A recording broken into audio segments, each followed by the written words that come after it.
All right, your next standing ovation. Presenting on behalf of the team at Swallow Solutions, please welcome Eric Horler. Eric.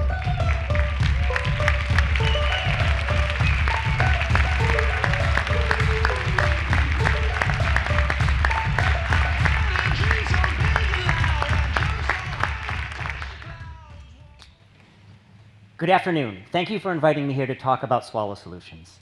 Prior to joining Swallow Solutions, I was general manager of a $220 million global business for GE Healthcare. At Swallow Solutions, we are improving the health and quality of life of individuals suffering from swallowing disorders. Dysphagia, which is the clinical term for swallowing disorders, is a major problem. It affects 22% of adults over the age of 50 and over half of individuals in institutional settings. In the US alone, there are 18 million adults suffering from dysphagia. Left untreated, it leads to costly and life-threatening complications, the most common of which being pneumonia. Specifically, what's called aspiration pneumonia. That's where you inhale food or beverages into your lungs and it gets infected. Aspiration pneumonia is one of the leading causes of rehospitalization and has an average cost to treat per episode of $17,000. One conservative estimate puts the total burden on the US healthcare system associated with dysphagia at over $1 billion per year. At Swallow Solutions, we are dedicated to addressing this problem. Our flagship product is called the Swallow Strong system. It's an FDA-registered medical device that delivers a rehabilitative therapy. That means it treats the underlying cause of the disorder and helps the patient to swallow more effectively. It does so by strengthening the swallowing muscles. You can think of it like physical therapy for your mouth. Importantly, the therapy delivered by our product has been proven in multiple published clinical studies. Separately, we also have under development a line of dysphagia beverages. These are beverages that are specially designed to meet the nutrition and hydration needs of individuals with dysphagia while minimizing the risk of pneumonia.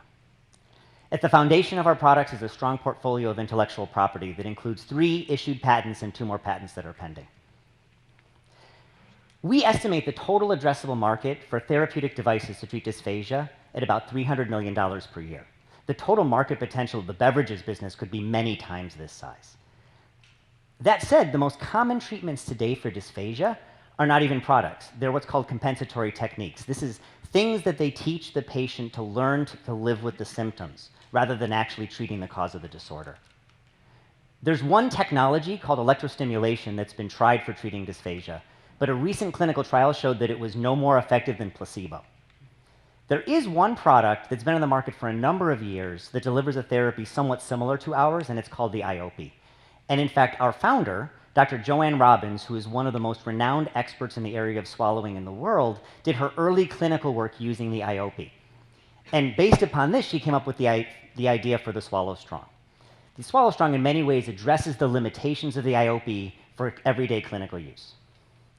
So unlike electrostimulation, the clinical results associated with our therapy are very strong. One study, not funded by Swallow Solutions, but using our product, found an 84% decrease in pneumonia diagnoses and a 91% decrease in total days hospitalized. We're very proud of our team at Swallow Solutions. I already mentioned my background as well as that of our founder, Dr. Robbins. We're supported by a very strong executive team, both of which have more than 20 years each of experience in the clinical, sales, and marketing area. Our first target segment has been the VA medical system. Over the last couple of years, we've grown so that we are now selling to almost a third of the VA medical centers around the country. This has allowed us this year to expand into 2 more much larger customer segments, one of which is long-term care, which we're reaching through signed agreements with large national distributors like Direct Supply. The other one is hospitals that have integrated outpatient rehab, and we're reaching that segment through a combination of a direct sales force and independent sales agents. The 4th segment that we plan to move into in the near future will be accountable care organizations. The Swallow Strong is actually our 2nd generation medical device. It launched in April of last year, and in the first 9 months, generated $500,000 in revenue. We're on track in 2015 to do double the revenue we did last year, all while consistently improving our gross margins. We expect the suitors for our beverage business and our medical device business to be different. Our plan is to seek a suitor either through a sale or a licensing for the beverages in about a year's time. That's likely to be either a medical food or a consumer food company. The medical device business, on the other hand, we plan to grow until we get gross revenues of about $20 million per year, We expect that to take about 3 years, at which point it'll be a very attractive business to medical device companies that are already in the rehab space or possibly even consumer medical device companies. Dysphagia is a major problem. 18 million people have this problem. Swallow Solutions has one of the few products that's effective in treating it. For this reason, we think Swallow Solutions is also a very effective investment. Thank you.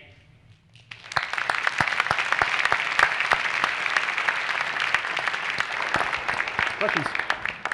Hey, thanks, Eric. Great pitch. My first question was kind of on your last slide. So you're going to market with 2 different product categories. Does that equate to 2 different exit scenarios? It does. Sell the med device to one group and potentially the consumer?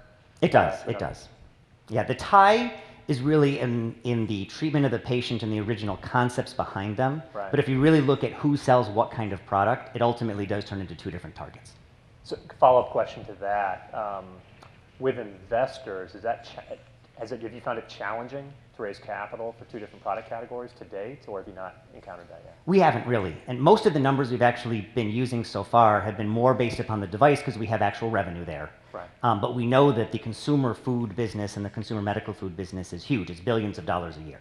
So we almost see that as a huge potential upside on top of what we know we can do with our device. And one last question. On the consumer food piece, will that go through some clinical trial of approval? It actually will not need clinical trial approval. It just needs to be made with what's called, GRAS, generally recognized as safe materials. Yep. There's a couple different strategies we could go through there, but it's good for us that we don't have to go through, for example, a 510K. Can you still make claims, though, if you don't go through the trials? You can. The food regulations are very different from the device regulations, so it's a lot more lenient of a space. Okay, thank you. A question on your device, I just couldn't tell from the picture how invasive it was, and therefore, where does it fit along the treatment spectrum? Will people try conservative therapies first, and then your last treatment option, or is this one of those things where people would readily go to this? It's all about the invasiveness of the technology. Yeah, great question. So it's not very invasive at all. It consists of a mouthpiece that is shaped by the clinician to fit the roof of your mouth. And so all you do is put it into your mouth and push on it with your tongue, and then the user interface walks the patient through the therapy. It's a little bit gamified. And when you finish pushing on it with your tongue, you just take it out. So it's not something that has to be implanted or anything like that. It's very easy to use. And in fact, in many cases, it's an outpatient therapy. You send the device home with the patient, and you can monitor them through the web.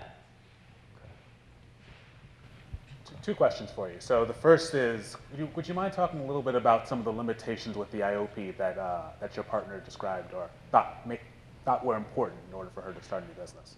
So I don't like to talk a lot about limitations of someone else's product. The IOP has been used a lot in research. We have 4 sensors, and we have a custom-designed backbone to ours that makes sure that you always put the mouthpiece in the same place. When you're looking at doing a chronic therapy, then it's very important that you have repeatable exercise and repeatable measurements. The IOP uses just a little bulb on a tube that is stuck into the mouth, so it's much harder to get that situated into the place that you want it. There's also a lot of differences in terms of the user interface. Our user interface was really designed to send home with the patient so that just with a caregiver, they will get all the feedback they need to be able to do the therapy. That's not the case with the IOP. Got it. And I guess the second follow-up question is, so underneath that you had I think a $2 million per year number. Is that rough revenue? Is that? That's our rough estimate of their revenue. Got it. And so in your mind, what's driving what initially at least sounds like a potentially subscale business there? What in your mind is kind of the key driver behind that, and what makes Swallow Strong pretty different? Really, it's around user experience.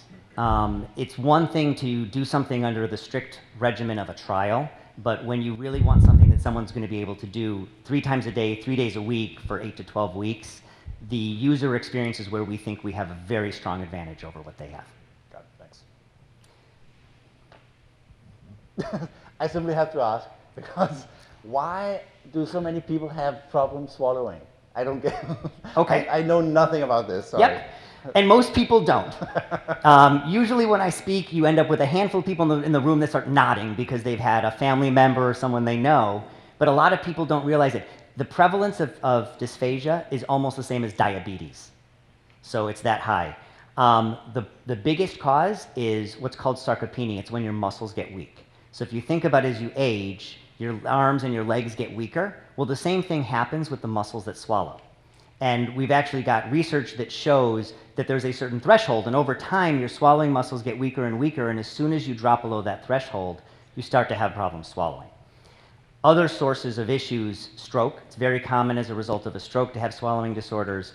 It's very common as a result of head and neck cancer. So there are a number of other different etiologies like that.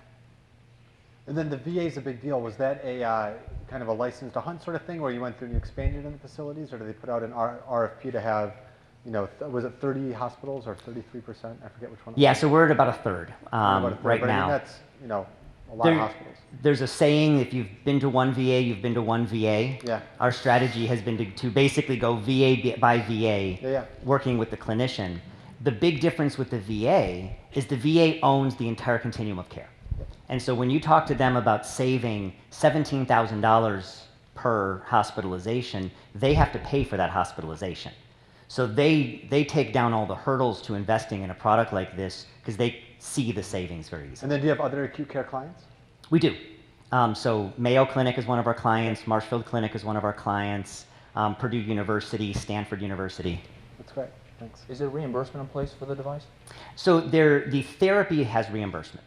So it's under a DRG code, not necessarily CPT. Right. So it's under a CPT code. Okay. The therapy has a CPT code. We've also this year applied for a HCPCS code specifically for the device, which would then be supplemental. But there is enough reimbursement in the CPT to cover it. That's time. All right, one more time for Eric Horler and Swallow Solutions.